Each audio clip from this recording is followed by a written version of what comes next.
रमज़ान में आपको ज़िंक की कमी का भी सामना हो सकता है, तो क्यों ना हम ज़िंक रिच फूड्स खाकर ज़िंक की डेफिशिएंसी को पूरा कर सकें। तो ज़िंक की डेफिशिएंसी के से क्या होगा, आपका इम्यून सिस्टम डिस्टर्ब, इससे आपका मेटाबॉलिज्म इम्बैलेंस होगा, इससे आपका हार्मोनल लेवल जो है वो इम्बैलेंस होगा, डिस्टर्ब होगा। इससे क्या होगा, आपकी सेल की ग्रोथ जो है वो रिटार्ड हो जाएगी।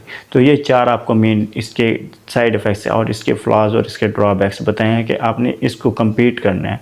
अब ज़िंक की डेफिशिएंसी को कम्पीट करने के लिए हम इफ्तारी और सहरी में क्या खाएं, तो आपको 10 अहम चीज़ें बताने जा रहा हूँ ज़िंक की डेफिशिएंसी को कम्पीट करने के लिए। तो सबसे पहले क्या है कि नट्स है। नट्स जो आपके पास कोई भी चीज़ है, आपके पास पीनट्स है, आपके पास ड्राई फ्रूट्स जितने भी हैं वो ज़िंक रिच हैं और ज़िंक से भरपूर हैं। तो अगर आप ड्राई फ्रूट्स खाते हैं तो इससे क्या होगा, आपकी ज़िंक की डेफिशिएंसी कम्पीट हो जाएगी, ख़त्म हो जाएगी और आपको बहुत ज़्यादा एक्स्ट्रा ज़िंक मिले। पम्पकिन सीड्स, कद्दू के बीज, अगर आप कद्दू के बीज खाते हैं तो ज़िंक, कैल्शियम और मैग्नीशियम से ये भरपूर होते हैं। इसके अलावा इसमें